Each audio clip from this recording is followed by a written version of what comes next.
Now, you are one very brave woman. We're obviously not saying where you're coming from because you are in hiding. You are in Venezuela. At the time when the president is really going full blast on arresting dissidents, Operation Knock Knock, coming for them. I assume you're one of the victims or one of the targets. Are you not afraid?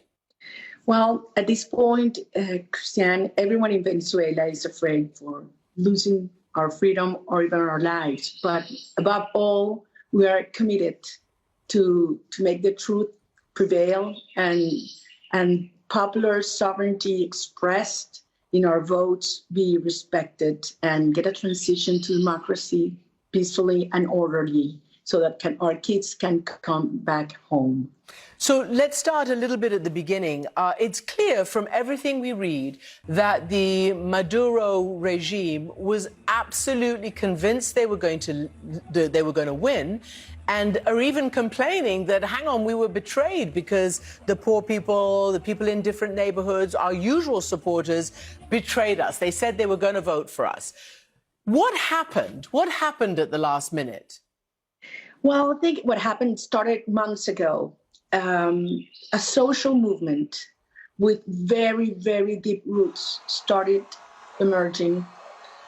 It has its moment. It's a movement for redemption and liberation in which women, mothers, are in the first line. And we were able to demolish all the barriers that the regime had created among Venezuelans, dividing us in every single, idea, black and white, rich and poor, left and right. And we managed to come together around common values, the family, our dignity, our freedom, justice.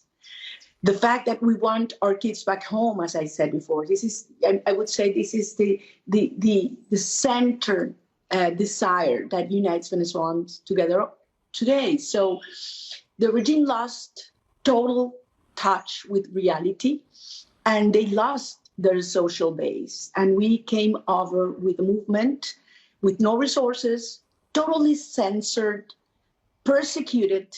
Our top campaign managers are either in prison or taking asylum in an embassy. And we were able to get this, epic journey take place. And that day, millions of Venezuelans on July 28 came out courageously, and over 1 million of them had specific tasks to defend the vote. And it was simply extraordinary what they did. I mean, it certainly was extraordinary, and it certainly, as I say, caught them all off guard. So let's just clarify, because you are the leader of the opposition, but they banned you from running. Therefore, you backed a different candidate. You backed Edmundo Gonzalez. And what you have done, I believe, is train an army of volunteers to actually go out, find the tallies, the actual vote tallies, to show the actual truth of what happened. Describe that operation for me, because, as you know, the Maduro regime, the Attorney General, is accusing you all of lying and of having, falsified those results. Well, the fact is that we have terrible experience, previous experience. Maduro has put in place sham elections for decades, dozens of them. So we decided that this time it was going to be different. We would have the proof of our victory. So we started over a year ago, identifying people, training them, giving them, inspiration and increasing the will to fight, so that we could be in every single polling center. There are 15,797 of them, and every single polling station, it's over 30,000. And we trained them. We worked with all political parties, civil society, volunteers. Everybody was volunteered. And we managed to have people in every single one of them, not only inside as what they call polling monitors or witnesses, but actually to have groups of citizens, volunteers around the center, protecting them, bringing them food or water or coffee.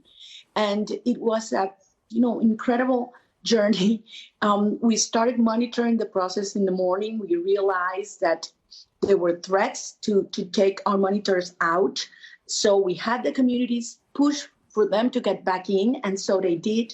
And at the end of the day, at 6 o'clock, when the stations start to close, we started receiving the information through an application, an app that read the QR codes, the tally sheets that were printed had.